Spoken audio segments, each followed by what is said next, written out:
அஸ்ஸலாமு அலைக்கும் வரஹ்மத்துல்லாஹி வபரகாத்துஹ். அல்லாஹ்வுடைய தூதர் ஸல்லல்லாஹு அலைஹி வஸல்லம் அவர்கள் சொன்னார்கள், அல்லாஹ் வெட்கமுடையவன், அல்லாஹ் மறைவை விரும்பக்கூடியவன். யுஹிப்புல் ஹயாஅ வஸ்ஸித்ர். அதனால் அல்லாஹ் வெட்க குணத்தை நேசிக்கிறான், மறைக்கும் குணத்தை அல்லாஹ் நேசிக்கிறான். அதாவது யாருடைய வாழ்வில் வெட்க குணம் செயலிலும் சிந்தனையிலும் உள்ளதோ அவர்களை அல்லாஹ் நேசிக்கிறான். சுப்ஹானல்லாஹ். இஸ்லாமிய மார்க்கத்தில் உயர்ந்த குணம் வெட்கம். ரசூலுல்லாஹி ஸல்லல்லாஹு அலைஹி வஸல்லம் சொன்னார்கள், ஒவ்வொரு மார்க்கத்திற்கும் ஒரு குணம் உண்டு, இஸ்லாமிய மார்க்கத்துடைய குணம் வெட்கம் என்றார்கள். அல்லாஹுடைய தூதர் சொன்னார்கள், ஈமான் 70க்கும் மேற்பட்ட கிளைகளை கொண்டது. அதில் முதலாவது லா இலாஹ இல்லல்லாஹ், கடைசியானது பாதையில் இடையூறு தரக்கூடிய பொருட்களை அகற்றுதல் என்று கூறிவிட்டு அத்துணை விஷயங்களையும் ஆக்கிரமிக்கக்கூடிய ஈமானுடைய ஒரு கிளையை பிரித்து சொன்னார்கள், அல் ஹயாஉ ஷுஅபத்தும் மினல் ஈமான். ஈமானுடைய கிளைகளில் ஒன்று வெட்கம் என்றார்கள். அல்லாஹுடைய தூதர் ஸல்லல்லாஹு அலைஹி வஸல்லம் சொன்னார்கள், நுபுவத்துடைய வார்த்தைகளில் ஒன்று, ஒரு மனிதன் எதை வேண்டுமானாலும் செய்து கொள்ளட்டும், வெட்க குணம் இல்லை என்றால். ஆம், ஒரு சமூகம், ஒரு மனிதன் எதை வேண்டுமானாலும் செய்வான், சிந்திப்பான், அவர்களுடைய வாழ்வில் வெட்க குணத்தை அவர்கள் கடைபிடிக்கவில்லை என்றால் அறிஞர்கள் சொல்லுவார்கள், எம் சமூகம் அழிந்ததுடைய முதல் காரணமே எதிரிகள் போர் தொடுத்தல்ல, இந்த சமூகத்தில் மீதுள்ள வெட்க குணத்தை, இந்த சமூகத்தின் வாலிபர்கள், வாலிப பெண்கள் சுமக்கக்கூடிய வெட்க குணத்தை அழித்தார்கள். அந்த சமூகம் அழிந்து கொண்டிருக்கிறது. அல்லாஹ் பாதுகாப்பானாக. அல்லாஹுடைய தூதர் ஸல்லல்லாஹு அலைஹி வஸல்லம் அவர்களுடைய வெட்க குணத்தை நபித்தோழர்கள் சொல்லுகிறார்கள், அல்லாஹுடைய தூதர் வெட்கம் அடைந்தால் ஒரு புது பெண் திரைக்கு பின்னால் இருந்து எப்படி வெட்கம் அடைவாளோ அப்படி அல்லாஹுடைய தூதர் வெட்கப்படுவதை நாங்கள் பார்த்திருக்கிறோம் என்று. அல்லாஹுடைய தூதர் ஒரு சபையில் அமர்ந்திருக்கிறார்கள். அவர்களுடைய ஆடை கொஞ்சம் விலகி இருக்கிறது. அபூபக்கர் சித்திக் வருகிறார்கள். அல்லாஹுடைய தூதர் அதே நிலையில் இருக்கிறார்கள். உமர் வந்தார்கள், அதே நிலையில் இருந்தார்கள். உஸ்மான் வந்தார்கள், ஆடைகளை மறைத்துக் கொண்டார்கள். ஆயிஷா ரலியல்லாஹு அன்ஹா அவர்கள் சென்றதற்கு பிறகு கேட்டார்கள், என் கணவரே, அல்லாஹ்வின் தூதரே, அபூபக்கர் வந்தார்கள், ஆடையை நீங்கள் மாற்றவில்லை. உமர் வந்தார்கள், ஆடையின் நிலையை மாற்றவில்லை. உஸ்மான் வந்தார், ஆடையின் நிலையை மாற்றினீர்கள், ஏன்? ரசூலுல்லாஹி ஸல்லல்லாஹு அலைஹி வஸல்லம் சொன்னார்கள், ஆயிஷா, என் மனைவி அவர்களே, யாரை கண்டால் மலக்குகள் வெட்கமடைகிறார்களோ அவரை கண்டு நான் வெட்கமடையக்கூடாதா என்று அல்லாஹுடைய தூதர் ஸல்லல்லாஹு அலைஹி வஸல்லம் கேட்டார்கள். சுப்ஹானல்லாஹ். ஒரு நபித்தோழரின் வெட்க குணத்தை அல்லாஹுடைய தூதர் ஸல்லல்லாஹு அலைஹி வஸல்லம் அங்கீகரித்தார்கள்.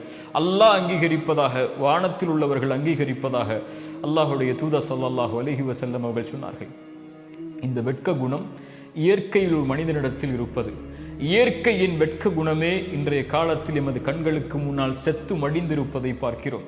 ஒரு மனிதன் தனக்கு அனுமதிக்கப்பட்ட பெண்ணை கூட தொடமாட்டான் வெளிப்படையில், மக்களுக்கு மத்தியில். ஆனால் இன்று தனக்கு அனுமதி இல்லாத பெண்ணை வெளிப்படையில் எந்த எல்லையை கடந்து மக்கள் மத்தியில் செயல்பாடுகளை செய்யக்கூடாதோ அந்த செயல்பாடுகளை எல்லாம் வெளிப்படையில் செய்யக்கூடிய சமூகமாக ஈமானை ஏற்று வாழக்கூடிய சமூகமும் மாறிவிட்டது. இன்னா லில்லாஹி வ இன்னா இலைஹி ராஜிஊன். எப்படி இதை விவரிப்பது? முஸ்லிம் பெண்களுடைய ஆடைகள் இன்று அவர்கள் விரும்புவது ஆடையாகிவிட்டது. அவர்களுடைய உடலை வெளிப்படுத்துவதை இன்று கண்ணியமாக கருதுகிறார்கள். அல்லாஹ் அனுமதித்த, அல்லாஹ் அவர்களுக்கு கண்ணியமாக கூறிய ஹிஜாபை அணிவதையெல்லாம் அவர்கள் இன்று இழிவாக பார்த்து விட்டார்கள். ஒரே ஒரு செய்திதான், அறிவுரையாக அல்ல, சிந்தனைக்காக. சமூகத்துடைய ஆண்களும் பெண்களும், நானும் நீங்களும் இந்த செய்தியை கொஞ்சம் சிந்தியுங்கள்.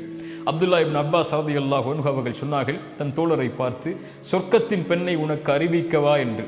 அவர்கள் ஒரு பெண் கடந்து சென்றார்கள். சொன்னார்கள், இந்த பெண் அல்லாஹுடைய தூதருடைய சபையில் ஒரு முறை வந்தார்கள். வந்து சொன்னார்கள், யா ரசூலல்லாஹ், எனக்கு நோய் வலிப்பு இருக்கிறது. நோய் வலிப்பு ஏற்பட்டால் என் ஆடைகள் விலகிக் கொள்கிறது மக்களுக்கு முன்னால். எனக்காக அல்லாஹ்விடத்திலே துஆ செய்யுங்கள். அல்லாஹுடைய தூதர் சொன்னார்கள், பெண்ணே, இதற்காக அல்லாஹ்விடத்திலே துஆ செய்கிறேன். அல்லாஹ் அந்த நோயை நீக்கி விடுவான். ஆனால் பொறுமையை கடைபிடித்தால் அல்லாஹ் உனக்கு சொர்க்கத்தை கொடுப்பான், தேர்ந்தெடு.